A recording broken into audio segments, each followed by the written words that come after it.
Téléspectateurs d'Actuel Média, soyez salués et bienvenue à ce 12e numéro de votre émission Le Mali et ses fiertés. L'émission dédiée à la promotion de ces fils et filles du Mali qui font sa fierté à travers leurs compétences, leurs actions, leur charisme et leur engagement. Pour une fierté nationale, c'en est une, car il incarne ce leadership engagé pour la professionnalisation et l'exportation de l'humour malien hors de nos frontières. Il s'agit de M. Djely Moussa Kouyaté dit ATT Junior.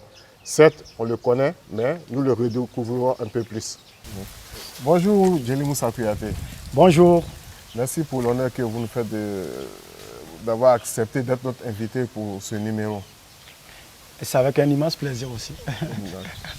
Vos salutations à l'endroit des téléspectateurs. Alors, merci une fois de plus. Je suis très content, ravi d'être sur ce plateau et un big up aux téléspectateurs qui sont en train de nous suivre actuellement de loin de près. Voilà.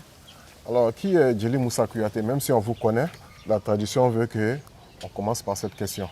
Alors, je vais être bref comme l'équipe nationale du Mali à la CAN. Je suis Djely Moussa Kouyaté, diplômé de l'École nationale de l'humour du Canada, détenteur d'une maîtrise en philosophie et un master 2 en communication marketing à l'ECOSUP. Comment l'humour est rentré dans votre vie? Pourquoi, quand et comment? Alors, ça a commencé à l'école fondamentale avec Ali Zoromé, mon professeur de théâtre, dont le programme du théâtre était instauré dans le programme de l'école même. Donc, petit à petit, j'ai pris goût. C'est au lycée que j'ai eu envie de sortir dans le théâtre pour pouvoir développer ce côté stand-up, one-man show en soi.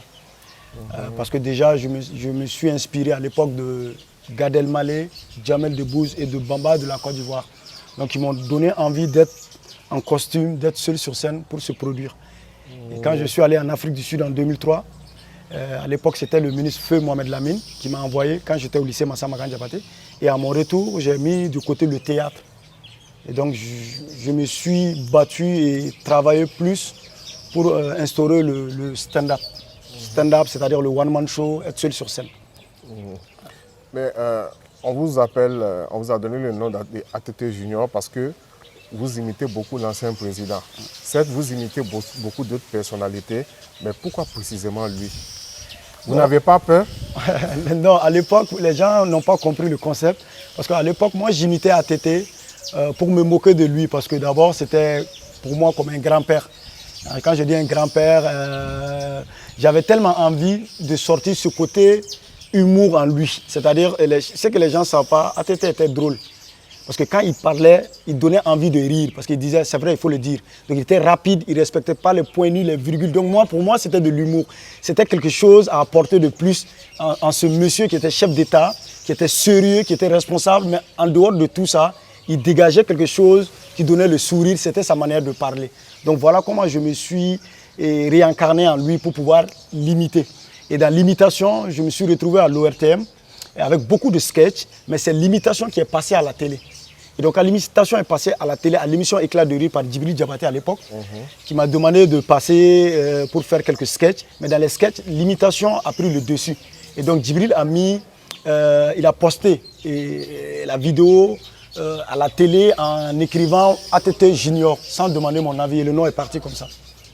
Justement, à partir de votre réponse, on est tenté de penser que vous avez aussi inspiré cette jeune génération dans le cadre des imitations. Parce qu'aujourd'hui, on voit beaucoup d'humoristes qui se caractérisent par ça, à travers leur imitation d'une personnalité.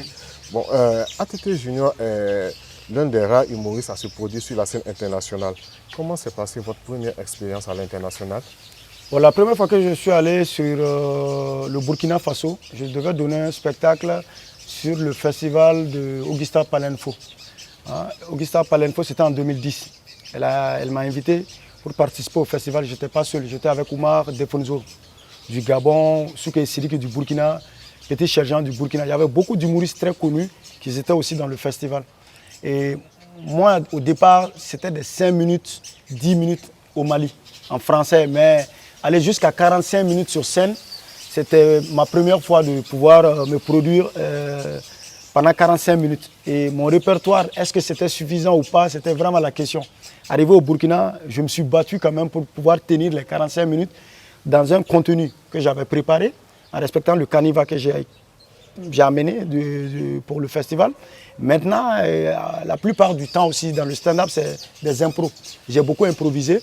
Et quand j'ai terminé le spectacle, pour la petite histoire, l'anecdote, c'était que j'étais dans le loge, il y a Defonzo qui m'a vu, il m'a dit « Ah Tété, tu es bien, tu peux aller loin dans le stand-up, dans l'humour, mais arrête de raconter les blagues qui sont déjà des sujets sur le net. » C'est-à-dire, tu sais, sur le net, il y a des blagues. Quand tu mets sur Google, tu mets blagues du jour. Moi, je prenais ces blagues-là aussi pour transformer, pour l'adapter. Donc, il m'a dit non, essaie d'être naturel. Prends l'humour autour de toi. Tu n'as pas besoin d'aller faire un copier-coller, quoi. Et voilà un peu le début. Ce qui était difficile pour moi, c'était ça d'abord. Mais après, j'ai compris le message. Et Dieu merci, j'ai évolué plus dans autre chose. Mais parlant de vos débuts, beaucoup de Maliens ne sont pas au courant qu'en France, vous avez tourné un film Blood Story. Comment est-ce que vous avez été sélectionné? Comment ça s'est passé? Alors, Blood Story, c'est un projet de Mancini et de Sorona. Et ce projet s'appelait le Mali en vert, jaune, rouge. Donc, le Mali en vert, jaune, rouge, c'était un concept où il y avait beaucoup de contenu. Mais dans le contenu, il y avait un court-métrage. Dans ce court-métrage, je me rappelle, il y a Ben Sangaré qui m'a eu au téléphone. Il me dit, ah Tété, il y a des gens qui sont venus de la France, Toumani Sangaré, de Toumani Sangaré à l'époque, avec Ladjili. Ils étaient associés et on les appelait Courtrajmé. Ils avaient leur concept qu'on dénommait Courtrajmé.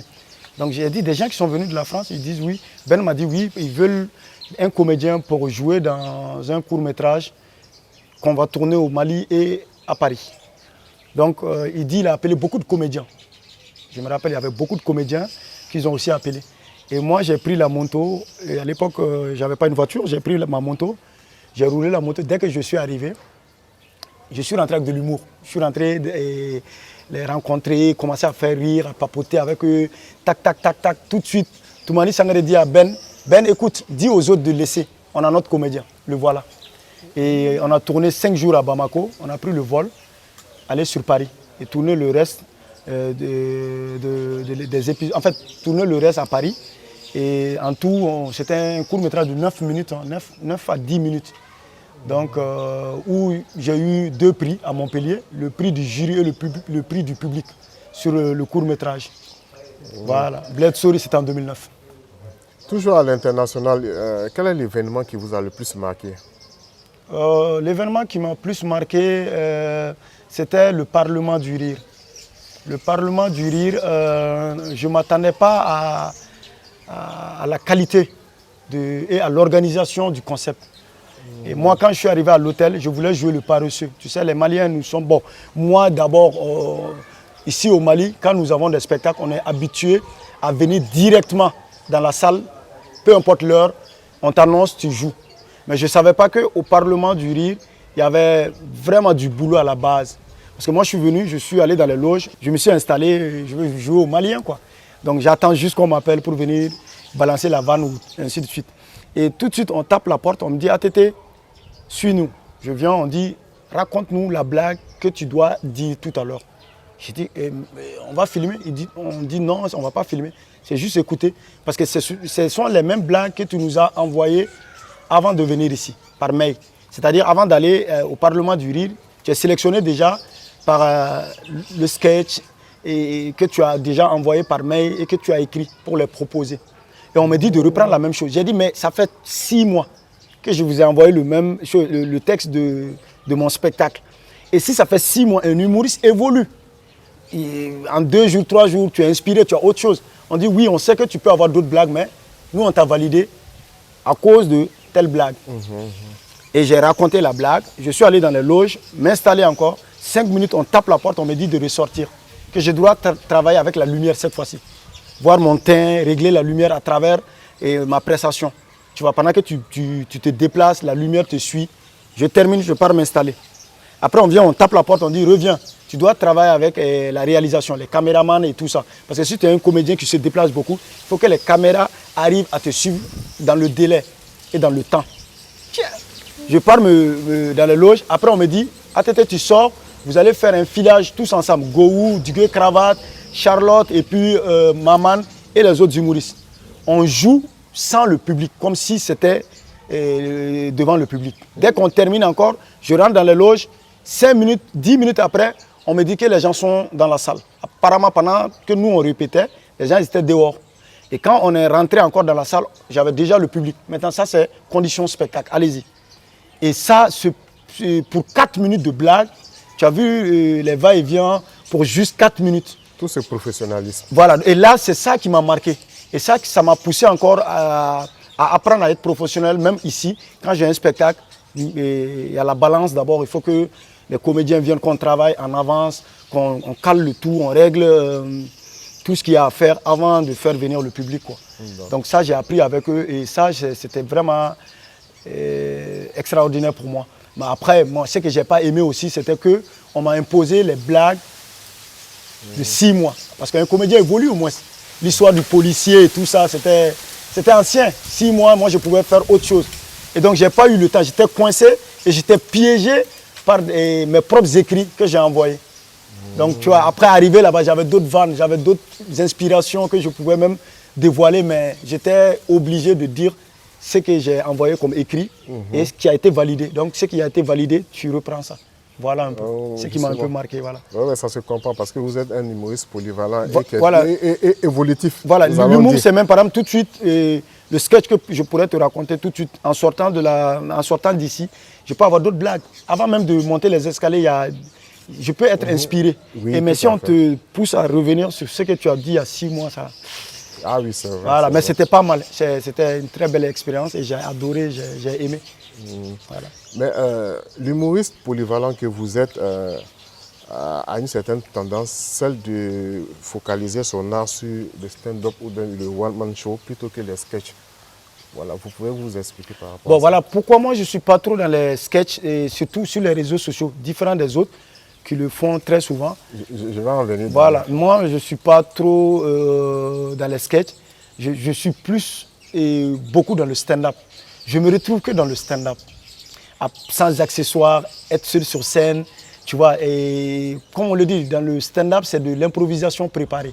Tu vois, de l'improvisation, tu es là dans la salle, tu ne savais même pas qu'il y a une dame, elle est devant toi, madame, ça va, vous êtes bien habillé, monsieur, vous n'êtes pas bien habillé, qui n'a pas payé, tu vois.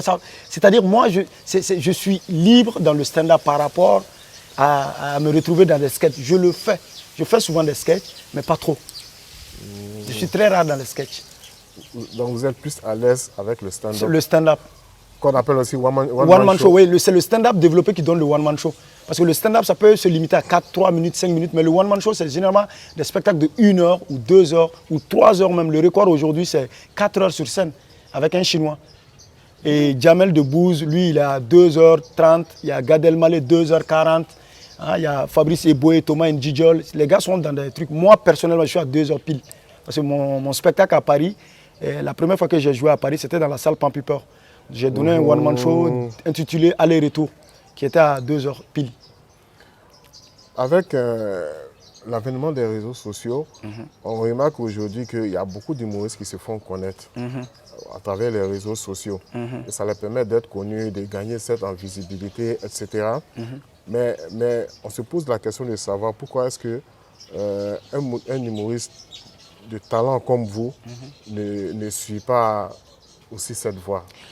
Alors d'abord, il faut reconnaître que beaucoup d'entre nous, c'est-à-dire beaucoup d'humoristes, vivent des réseaux sociaux. Parce que d'abord, YouTube paye les vidéos. C'est-à-dire si tu es très suivi sur YouTube, tu gagnes de l'argent. Et c'est pas mal, c'est une manière pour eux de gagner de l'argent, 1. Et de 2, c'est encore aussi pour eux de se faire voir, une visibilité. Différent de nous, notre visibilité, et parce que nous, on est passé par l'école de la vie. Nous avons monté les étapes. On est passé par des étapes. Parce que moi, je suis un comédien sac à dos, n'oublie pas. C'est vraiment de très loin. On est venu par des formations, patati patata. À l'époque, il n'y avait pas les réseaux sociaux, c'était que la télé. Tu avais la chaîne nationale, que la chaîne nationale. Et nous sommes passés par l'ORTM, nous sommes passés par des émissions de la télé. Ce n'est pas étant à la maison avec mon portable que les gens ont fait la découverte de ATT Junior. Tu vois un peu. Donc, eux, c'est un moyen pour eux de se faire connaître. C'est bien, c'est leur droit. Mais moi, par contre, moi, je ne suis pas dedans parce que je trouve que d'abord, ça me ralentit. Je t'explique. Je vais aller au fond de mes idées. D'abord, moi, je peux donner l'inspiration tout au fond de moi en vidéo, en sketch sur les réseaux sociaux. Mais le jour où je veux prendre des salles pour donner des spectacles, tu as perdu quelque chose. Parce que toi, déjà, tu as donné ça aux gens. Étant chez eux, ils ont regardé à travers leur téléphone. Maintenant, tu leur demandes de venir payer 5 000 pour te regarder au Babemba. Beaucoup ne viendront pas parce qu'ils ont assez de toi. Ils ont beaucoup vu beaucoup de tes vidéos. Et surtout, gare à toi si tu reprends les mêmes blagues aussi là-bas. Souvent, tu as des blagues qu'on peut narrer, qu'on peut dire verbalement. Souvent, ces mêmes blagues peuvent être interprétées en sketch. Et si tu le fais en sketch là-bas, le gars, il a déjà vu. Si tu le fais en parlant, on sait que c'est l'idée du sketch. Et déjà, tu perds quelque chose. Alors que les réseaux sociaux, ça ne me paye pas. Moi, mon compte YouTube ne me fait pas vivre. Et d'abord, je ne peux pas aussi prendre de l'argent, aller prendre des unités, transformer en forfait pour payer le réalisateur, le caméraman, payer les comédiens, créer une vidéo et balancer sur les réseaux sociaux et en retour, ne rien gagner. Donc moi, je préfère que mon public, mes fans, aillent me suivre en temps réel, en live, c'est-à-dire payer et s'asseoir, me voir. Ça, tout de suite, je suis en contact avec non seulement mes fans, en question de me critiquer après. Le spectacle, c'était pas mal, il faut faire ça comme ça. C'est bien, parce qu'il est face à moi. Et après, je sens la chaleur de mes fans. Je sens la chaleur de mes fans parce qu'ils ne sont pas loin. Et après, je gagne de l'argent en temps réel parce que j'ai été payé. Ils ont payé directement avant de rentrer. Mais après, sur les réseaux sociaux, d'abord, mon compte YouTube n'est pas assez. Je n'ai pas de l'argent. Les sketchs que je vais vous donner, le gars ne va pas venir parce qu'il a assez de moi sur les réseaux sociaux. Et moi encore, je finance parce que je paye le caméraman, je paye les comédiens pour donner une vidéo que toi, tu consommes à la maison, tu as un sourire, c'est bon. Mais après, en échange, moi, je gagne quoi? C'est ma philosophie. Donc, je pense que moi, j'aimerais bien être sur scène, devant les gens et être en live, quoi. Pas sur les réseaux sociaux, en fait. Je vois. Mais la tendance oblige à le faire aujourd'hui parce que de temps en temps, tu es obligé de faire des sketchs, mais généralement pas pour vivre de ça. Voilà. Maintenant, mes sketchs, quand les gens remarquent généralement aussi à TT Junior, dans des sketchs, c'est généralement la pub des produits. Parce qu'il y a vraiment des gens qui viennent vers toi, fais-moi, trouve-nous des sketchs où tu fais un placement de produit. Et puis voilà, le placement de produit, ça peut être X ou Y qui vient te voir. Nous, on vend ça dans un de tes sketchs. Balance le produit dedans et puis voilà, tu as telle somme. Et là, je suis payé, je gagne l'argent directement. Différent de poster une vidéo comique comme ça sur ma page pour vous. Je vous apprécie, je vous aime, mais je préfère, allez-y me voir dans les salles de spectacle et là, je gagne mon argent en temps réel, quoi. C'est un peu ça. Quel est de toute votre carrière, quel est votre plus grand regret actuel? S'il y avait quelque chose que vous devez rectifier, ce serait quoi? Si je devais rectifier quelque chose dans ma carrière, la question, waouh. Si je devais rectifier quelque chose dans ma carrière. C'est que vous aurez peut-être aimé avoir un peu plus en avance, en termes de qualité ou en termes d'opportunité. Mais vous m'avez demandé, c'est en fait le regret. Oui, oui. Quelque chose que je regrette aujourd'hui. Oui, oui. Bon, on peut poser la question. Oui, j'arrive pas. Voilà. En fait, c'est pour dire que s'il y a des choses, parce qu'il y a des gens qui vont peut-être regretter avec la renommée qu'ils ont aujourd'hui, pourquoi est-ce qu'ils n'ont pas peut-être appris un peu plus tôt? Quelque chose comme ça, c'est ce que j'allais dire. D'accord, ok, donc reprends la question, j'ai compris. Bon, je vais la reformuler. Donc, si vous avez la possibilité de changer quelque chose dans votre carrière, à votre début, ce serait quoi? Je crois que je n'ai pas de regret. Hein. Je ne regrette pas de changer quelque chose dans ce que je suis en fait aujourd'hui. Je crois que je remercie le bon Dieu. Moi, la question m'envoie à dire que je suis en fait, j'apprécie ce que je suis en fait. Je préfère le dire ainsi, quoi. Je n'ai pas de regret, je n'ai pas envie de changer quelque chose. Je suis moi, quoi. Tu vois. Mais est-ce qu'on peut dire que de façon générale au Mali, est-ce que l'humour, est-ce qu'il nourrit son homme? Moi, je ne dis pas le contraire. Si tu es professionnel, l'humour nourrit son homme. Tu sais pourquoi? Je suis l'exemple. Parce que moi, personnellement, je ne vis pas des vidéos, des réseaux sociaux, comme on vient de le dire. Mais je suis sollicité par des structures vraiment qui me considèrent et qui considèrent ma valeur et qui me respectent dans ce métier. Donc tu peux bien vivre quand tu es professionnel et responsable. Et surtout, quand tu donnes de la qualité, les gens te payent bien. Et si tu es bien payé, tu vis bien. Ouais, en revenant toujours à l'avènement des réseaux sociaux, il y a beaucoup de comédiens, d'artistes même, de façon générale, qui gagnent leur vie, comme vous avez dit, qui gagnent de l'argent à travers YouTube, Facebook, etc., mais qui ont aussi des opportunités telles qu'être ambassadeurs. Est-ce que vous ne pensez pas que si vous vous penchez un peu sur le côté réseaux sociaux aussi, vous gagnerez plus, Ouais, même si vous êtes déjà ambassadeur? Non, j'ai commencé à le faire. Je suis en train d'aller parce que la tendance oblige. Tu peux pas. Tu peux pas. Moi, j'ai pas dit dans mes propos que j'aime pas les réseaux sociaux. J'ai dit je sens pas mon gagne-pain dedans. Mais aujourd'hui, le monde va tellement vite que tu es obligé de t'adapter. Donc, en un mot, je suis en train de rentrer dedans petit à petit. Mais c'est pas mon monde en fait. Je me sens pas dedans. Mais je suis obligé. C'est-à-dire le système t'oblige à aller vers les réseaux sociaux. Voilà. C'est pas dire que les autres ne vivent pas bien de leur art à travers les réseaux sociaux. Mais ma personne ATT Junior ne se sent pas dedans, j'ai pas mon gagne-pain dedans. Mais le système oblige aujourd'hui que tu es obligé d'aller vers les réseaux sociaux. Je te prends un exemple. Pour donner un trophée au Mali, on va donner le trophée au comédien qui est le plus suivi sur les réseaux sociaux, mais pas par la qualité. Et donc, tu es obligé aussi de suivre la tendance parce que sinon, un jour, on ne va pas te récompenser. Parce que la structure qui va organiser la remise des trophées aux meilleurs comédiens ou aux meilleurs X ou Y, ce dernier se focalise sur l'artiste qui a plus de vues. Et donc, si l'artiste a un trophée, l'artiste est obligé maintenant de poster sur sa page en disant telle structure m'a couronné ou m'a donné tel trophée. Et donc, la structure qui n'était pas connue se fait une visibilité à travers la page de ce dernier. Et donc, finalement, aujourd'hui, les gens ne sont plus à la quête du talent ou de la perfection de l'artiste. Et donc, en ce moment, il a été récompensé. Pourquoi? Les réseaux sociaux. Et nous, en tant que comédiens qui cherchons à se perfectionner et amener la qualité dans ce que nous faisons, si on ne nous reconnaît pas, on est obligé de suivre la tendance, on est obligé aussi de se faire une visibilité sur les réseaux sociaux pour pouvoir se faire respecter dans ce pays-là. C'est un peu ça. Voilà pourquoi je dis, je n'ai pas mon gagne-pain sur les vidéos, les réseaux sociaux.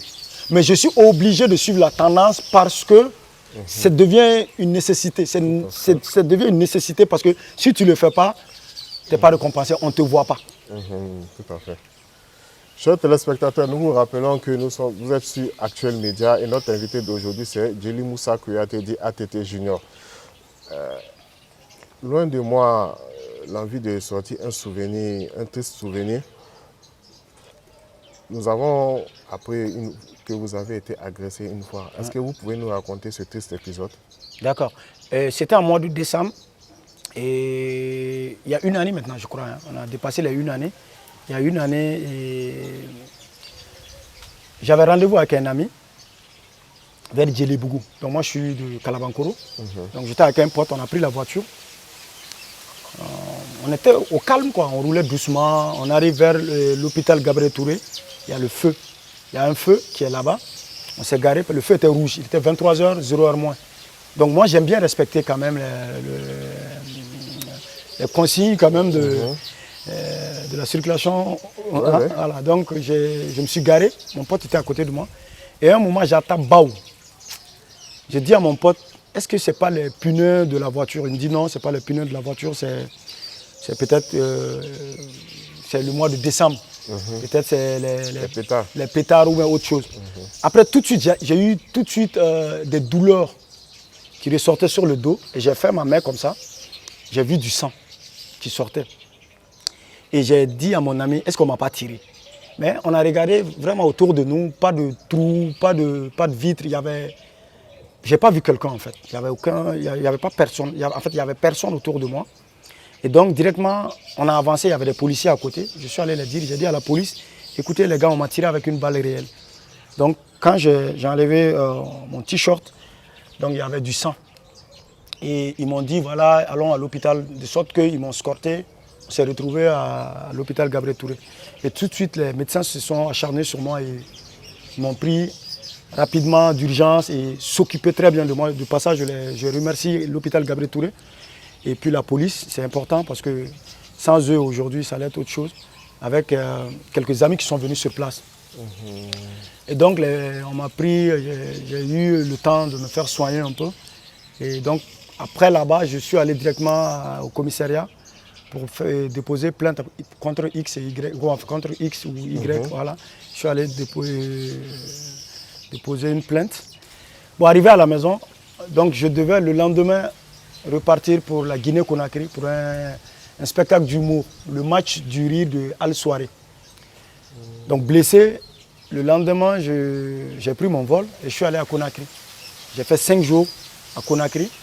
Mais là-bas, pendant les 5 jours, je me soignais à l'hôpital de la Guinée. Et j'ai pu tenir. Le premier jour du spectacle, ça a été très difficile pour moi parce que j'étais blessé. Pendant que j'ai joué, on sentait en moi que ATT n'était pas ATT. Avec la douleur. Avec la douleur. Le promoteur même du festival a senti en moi que ça n'allait pas parce que là-bas aussi, j'avais à peu près 45 minutes. J'ai fait que 10 minutes. Et donc le lendemain, comme j'ai pris des médicaments et me reposé la nuit, le lendemain, on devait jouer au Palais du Peuple. C'est là-bas que j'ai fait à peu près 50 minutes sur scène. Parce que hier, par exemple, je n'avais pas assuré, mais le lendemain, j'avais plus assez de douleur et je me suis éclaté avec le public. C'était un bon spectacle. Les gens ont beaucoup apprécié. Et après ça, je suis revenu à Bamako. Mais est-ce que cette affaire est restée sans suite? On m'a dit que c'était une balle perdue. L'enquête a révélé que c'était une balle perdue. Peut-être que je me trouvais au mauvais moment, au mauvais endroit. Mais est-ce que vous avez le sentiment que le ministère de la Culture fait suffisamment pour les artistes comédiens en général ou pour vous en particulier qui avez représenté cet art à travers le monde? Je n'ai jamais été appelé par un ministre de la Culture depuis que j'ai commencé ma carrière dans son bureau pour me remercier ou me récompenser. Ça ne s'est jamais arrivé. Et je n'ai jamais eu de reconnaissance à l'endroit du ministère. J'ai organisé des festivals, j'ai organisé des spectacles, j'envoie tout le temps des courriers, des trucs, des lettres, des correspondances, genre pour pouvoir rencontrer des responsables du ministère de la Culture. Jamais, pas de réponse. Et jusqu'à présent, je n'ai jamais rencontré un ministre de la Culture pour discuter avec lui. Ou même m'appeler pour m'apprécier ou me dire on te suit dans ma grande famille de la Côte d'Ivoire, on te voit dans ça, on te voit dans tel truc, courage, bats-toi, pas de reconnaissance. Donc si le ministère de la Culture a quand même récompensé d'autres artistes, moi je ne figure pas. C'est quand même étonnant, c'est un constat assez étonnant dans la mesure où ça, à l'extérieur, vous êtes connu notamment avec des tournées aux États-Unis, en France, en Afrique du Sud, en Afrique centrale, etc. C'est vraiment... Je pense que les choses vont venir, même si ça tâte. C'est notre souhait. Le ministère de la Culture, pensez en nous un jour, surtout les humoristes. Parlant des autres aussi, quel regard vous portez sur la jeune génération actuelle? Est-ce que vous pensez qu'elle a le potentiel pour atteindre le haut niveau? Je le dis dans beaucoup d'interviews, dans beaucoup de plateaux d'émissions, je le dis très souvent, les humoristes maliens, les jeunes de la nouvelle génération sont pétris de talent. Ils sont très drôles. Ça, je te dis, hein, les comédiens sont très drôles, ils sont beaucoup. Ils sont nombreux à me faire rire. Ils sont nombreux à me faire rire. Mais sauf que ça se limite au Mali, parce que nous sommes dans la langue locale. C'est-à-dire, souvent, je le disais, je ne sais pas si c'était sur quel plateau, souvent nos blagues d'ici, on les entend en Côte d'Ivoire, dans Bonjour. Alors que c'est les jeunes humoristes maliens qui ont été les premiers à le dire. Pourquoi? Parce qu'ils le disent en bambara. Et donc il suffit de le transformer en français et que ça passe sur Bonjour. La Côte d'Ivoire regarde, le Sénégal, le Burkina, la sous-région regarde en pensant que les Ivoiriens sont plus drôles par rapport aux autres pays. Alors que souvent, n'oubliez pas que dans les autres pays, les humoristes sont drôles dans leur langue. Quand ils parlent dans la langue locale, ils sont drôles. Mais il suffit de prendre ça, tu le transformes en français. Il y a beaucoup de gens qui vont observer et suivre parce que tu parles en français. Mais la blague, est-ce que ça t'appartient? Est-ce que l'originalité, enfin, je veux dire, c'est ta blague à toi ou pas? Donc tu vois un peu, c'est pour cela, le conseil que j'ai à donner à cette nouvelle génération, c'est de dire, c'est bien de le faire en bambara. Moi, je suis fier de mon pays. Je suis fier d'être malien. Je suis fier de parler en bambara. C'est vrai. Mais il faut qu'à un moment, on exporte notre culture pour que d'autres puissent comprendre que nous sommes pétris du talent, nous sommes très riches. Et seul le français, en parlant en français, ça peut aller très loin. Mais c'est pas dire que c'est un complexe. C'est pas un complexe de parler en français. Mais c'est juste, si les autres parlent français et ils comprennent mon concept en français, mieux vaut de le dire en français pour qu'ils puissent comprendre. Et savoir que chez nous aussi, il y a de l'humour qui peut s'exporter, mais juste de la langue locale, je le transforme en français pour vous l'apporter, pour dire voilà comment ça se passe au Mali. Voilà, c'est un peu ça. Donc vous avez participé à plusieurs festivals dans la sous-région, mais vous organisez le vôtre aussi, qui est le Festival international Mali du Rire. Ouais. Voilà, pouvez-vous nous en parler? Alors le Mali du Rire, c'est inspiré des réseaux sociaux, comme je le disais. Certes, je ne suis pas réseaux sociaux, mais je m'inspire des réseaux sociaux. C'est souvent quand on s'envoie des textes, des messages à travers le téléphone, quand quelqu'un te raconte une blague ou te fait rire, tu mets souvent MDR, mort de rire. Dans ce mot mort de rire, tu vois, ce truc-là, mort de rire, je me suis inspiré en disant pourquoi ça ne peut pas être Mali du rire. Mort de rire, Mali du rire. Et je suis à la deuxième édition. À la première édition, j'ai eu la chance de recevoir Papitou de la Côte d'Ivoire, Abbas, mon frère jumeau de la Côte d'Ivoire, Oumar Mané de la Guinée-Conakry et puis Welvi du Burkina Faso. Et nos humoristes du Mali qui m'ont accompagné aussi, Yaro, Le Fou et Kassa, et Gaga, et puis Tougaté, et Petit Bandit, Nazi, et Jitoflo, 15, et plein. Si j'arrive pas à citer le nom de tout le monde, désolé, je suis de cœur avec vous, ils sont tous venus. Donc ça a été vraiment le show total, quoi. Donc c'était à l'Institut français, le gala, et au Blomba. Donc après, avant le festival, il y a une formation. Je donne une formation aux jeunes humoristes. Et dans cette formation, j'avais 52 jeunes à peu près que j'ai formés. Après la formation, on demande aux jeunes ceux qui veulent aussi compétir. Il y a des jeunes qui veulent passer par la compétition pour obtenir une moto. Et la moto, c'était une moto royale. Et donc, ils ont fait la compétition. Et il y a un jeune quand même qui a eu une moto et qui va lui permettre aujourd'hui d'aller jouer ailleurs, de se déplacer pour aller faire ses spectacles, pour aller suivre les répétitions, pour même aller à l'école. Et donc moi, c'était une manière pour moi de contribuer, de dire que je suis de cœur avec cette nouvelle génération. Et donc cette année, la deuxième édition, ça se prépare à fond. Je suis dans l'ombre, je ne dévoile pas tout. Aujourd'hui, les gens sont au courant sur la page que c'est du 20 au 27. Maintenant, les lieux, je n'ai pas précisé. Qui va venir, je n'ai pas précisé. Et j'aime bien évoluer comme ça.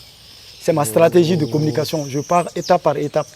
Je ne veux pas embrouiller les gens en donnant un coup. Ce que je suis en train de cacher pour la surprise, quoi. Bon vent alors. Merci. Et on espère que ce sera du succès par rapport à la première édition. Merci. Nous acheminons vers la fin de cette émission. Est-ce que vous avez des propositions concrètes dans le sens de l'avancée de l'humour au Mali? C'est de demander aux jeunes de se former, voilà. D'aller voir des structures ou même aller rencontrer des professionnels, c'est-à-dire même les aînés qui sont passés par ce métier ou quelqu'un qui est mûr dans ce métier par rapport à toi. C'est tout le temps d'être en contact avec les aînés, avec des professionnels pour se professionnaliser, pour s'améliorer et écouter les conseils des professionnels pour pouvoir faire une carrière. C'est fini. Le seul défaut, c'est qu'un beau matin, quelqu'un se lève, il prend son téléphone, il se filme, il est comédien, il se proclame humoriste ou comédien. Ils n'arrivent même pas à faire la différence entre comédie, humour, faire du stand-up, acteur de cinéma. Il faut aller à la source pour comprendre d'abord dans ce métier que je suis en train de m'avancer. En fait, dans ce métier, qu'est-ce que je vais choisir? Je suis comédien, humoriste, ou bien je suis comédien, acteur de cinéma, ou je suis comédien, vidéoman, ou patati patati. Arrive à faire d'abord la différence. Va te perfectionner dans ta spécialité que tu as choisie et puis rencontre des professionnels, passe par des formations. Il y a des structures, il y a le Blomba, il y a beaucoup de trucs. Passe par l'école de l'art et monte sur scène pour donner quelque chose de bon. Voilà, si j'ai un message à donner, c'est qu'il faut se former. Même ATT doit toujours continuer à se former. Je ne suis pas exclu de la formation. Même demain, si j'entends des formations, je continue à me former, à me perfectionner. Le message, il est tout donné. Mais que fait ATT Junior en dehors de l'humour? En dehors de l'humour, je suis directeur de ma propre boîte de com, KJ Event. Je suis entrepreneur et je suis collaborateur avec beaucoup de structures où je suis dans l'événementiel. C'est-à-dire en dehors de l'humour, je suis dans l'événementiel. J'ai ma propre boîte de com, j'ai des gens qui travaillent pour moi et j'organise des événements pour des gens et je suis aussi dans la production. C'est-à-dire je produis des séries, des mini-séries et je suis aussi metteur en scène. Je suis aussi conseiller culturel dans beaucoup de festivals. Voilà. Vous êtes aussi ambassadeur. Ambassadeur de Canal Plus Mali. Plus Pour la publicité, je ne voulais pas faire la pub dans votre truc, mais si on peut le dire, je suis ambassadeur de Canal Plus Mali. Voilà. Et ambassadeur de beaucoup de boissons énergétiques aussi. D'accord. Donc, moi, je vais vous demander particulièrement d'adresser un message, le message que vous aimeriez adresser au ministère de la Culture, mais en imitant ATT Junior. En imitant ATT. ATT, ouais, d'accord, on y va. Marc Mafo, monsieur le ministre, et même culture. N'était pas bidé, mais n't'en bien. Nous va faire ma co ATT Junior. Allez bien, il y a que l'étoile. Malikadi, Kulbele Kobe, qui était la Kobe. Avec mon laïla, avec Atakoka. Awale drone et cadem, ou à trophée d'enfant. Ayadem. Loba me cap ma femme, on tombe avec qui tient Malikola. Mon loba. Donc, tiens, bedem. Yalan Krasson. C'est vrai, il faut le dire. Inch'Allah. Merci beaucoup. Alors, ça fait des années que je n'avais pas fait ça. D'accord. Donc, votre mot de la fin? C'est dire merci, merci, merci, à commencer par vous. Merci aux téléspectateurs qui viennent de nous suivre du début à la fin. Ça a été long. La patience pour me suivre et m'écouter, ça me va droit au cœur. Et continuez à suivre ATT Junior et rester dans ma philosophie. C'est très important. Quand je dis rester dans ma philosophie, ATT Junior, c'est un concept. Le nom est là, mais ma personne, c'est un concept. Voilà. D'accord, ok. Téléspectateurs d'Actuel Média, le Mali et ses fiertés, c'est fini pour aujourd'hui. Nous avons pris beaucoup de plaisir à être avec ATT Junior. Nous retenons de lui, au-delà de son talent, nous retenons de lui quelqu'un d'assez humble, d'assez ouvert, d'assez généreux et d'assez patriote. Donc, merci ATT Junior. Merci à vous. Tonnerre et plein de succès dans toutes vos entreprises. Merci. Merci de nous avoir suivis, chers téléspectateurs. Rendez-vous pour un prochain numéro de votre émission préférée. Et d'ici là, excellente suite de programmes sur Actuel Média. Bye bye.